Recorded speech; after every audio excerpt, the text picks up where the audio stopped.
Hello and welcome to the video settings overview training video.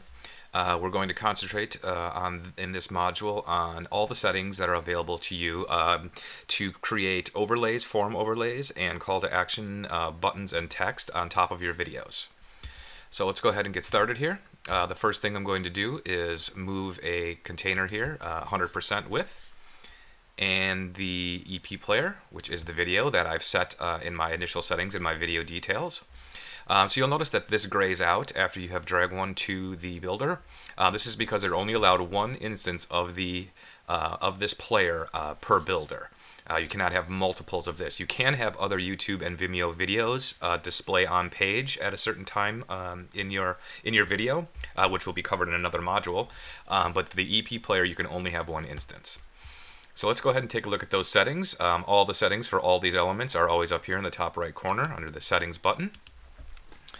And we'll see that we have a couple of basic settings here. Okay, so we can switch our aspect ratio of the video from 4:3 to 6:9.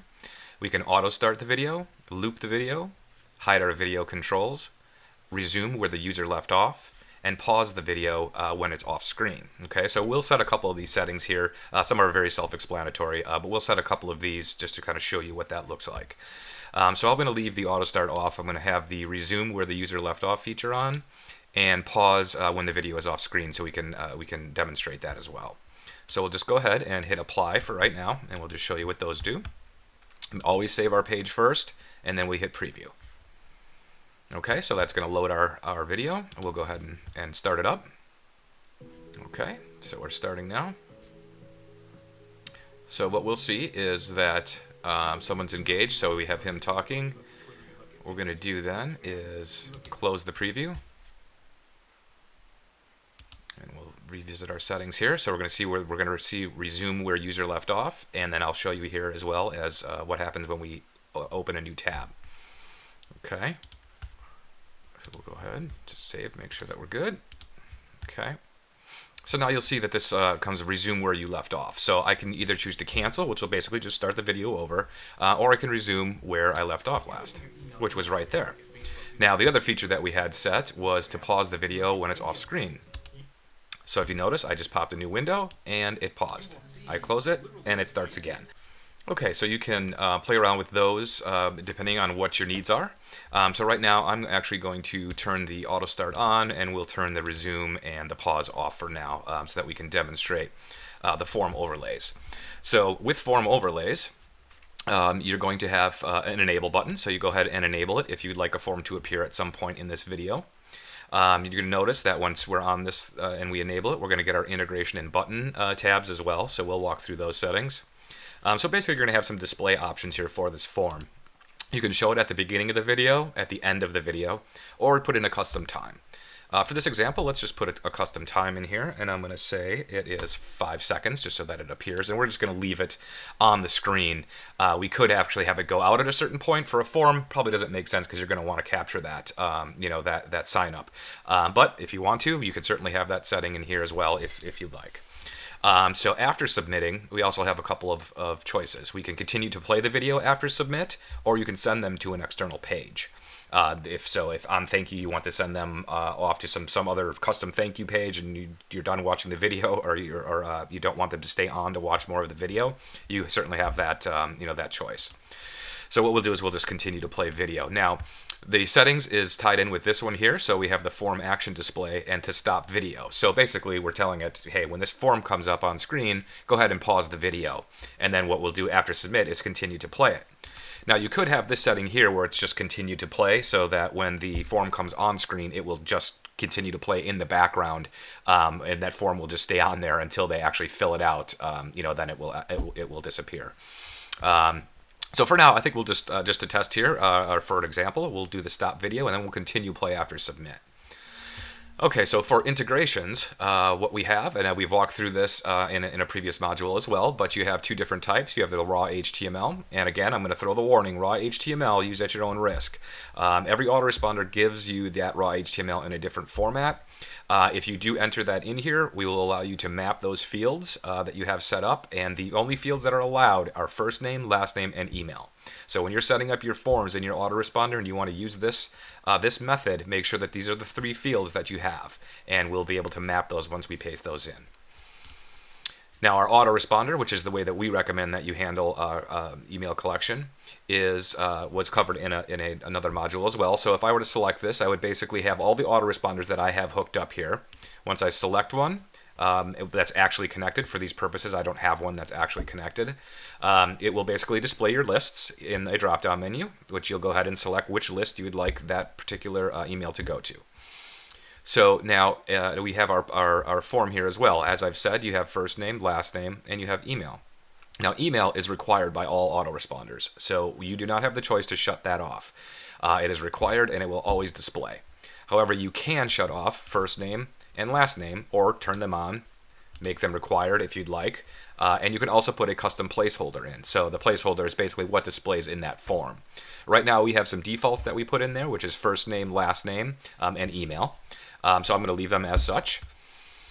Next, we jump over to basically our submit button, which we can customize. So we can say submit. This was also we also reviewed some of these in a previous module as well, but we have a few default styles that you can choose from. So I'm going to go ahead and just hit select, pick the large size, and then we can center it, which will put an automatic 60% as far as the button length. We can make it 100% if we want it to stretch the entire length of the area that it's in, or we can not center it at all and then put our custom widths in here.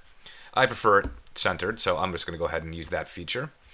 Now you can change the height and the font size and padding. You can add to this button as well, to your heart's delight, however you'd like to customize that button, but the presets are pretty decent.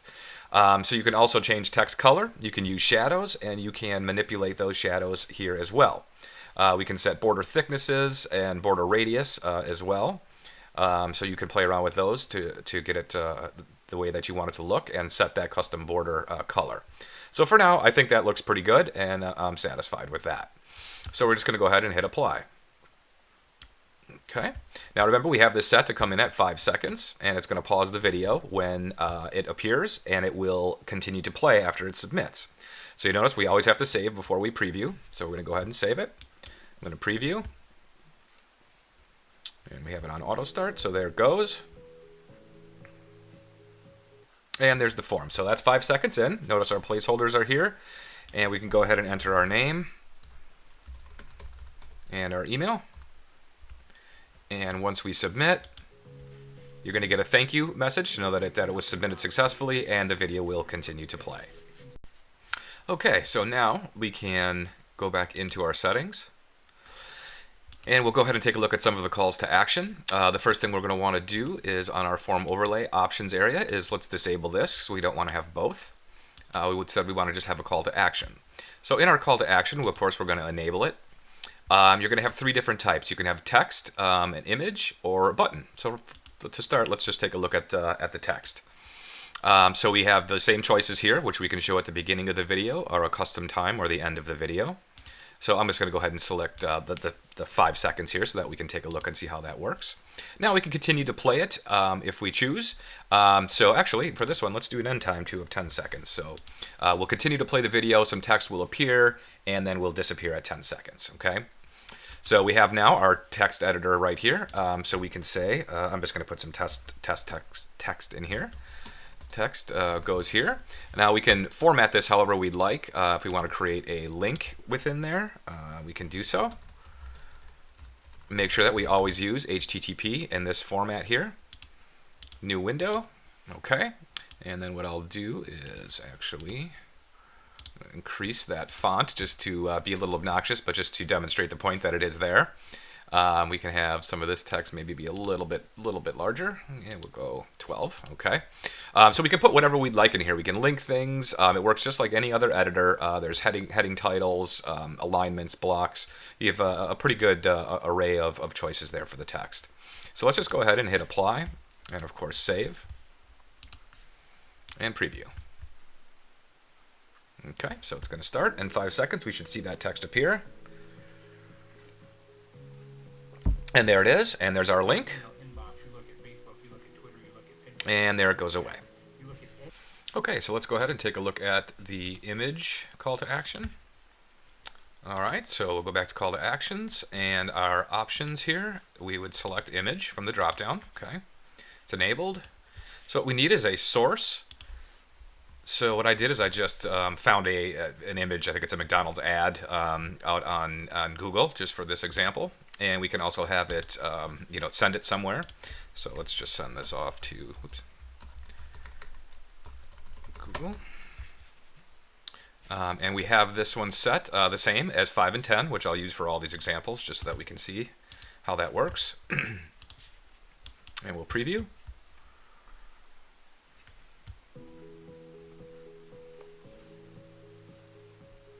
And you see our image comes up. It's clickable, and will go away. And there it goes. So it's adhering to the settings that we have set.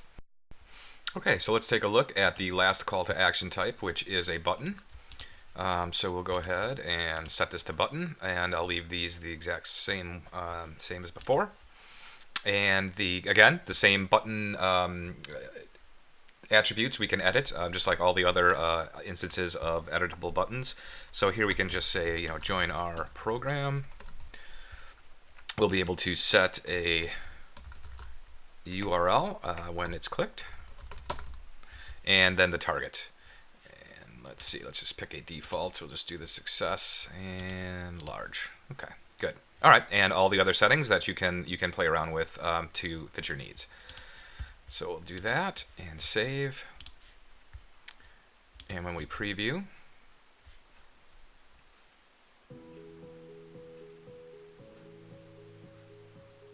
okay, so we have our button, and then when clicked, obviously would take us to wherever it is that you would want it to go, and there's the 10 seconds and for the out. And that covers all the settings in our videos. So you see there's a lot of different combinations that you can use to test to see what works for you. So go ahead, please feel free and give that a try, and thank you, and we'll see you in the next video.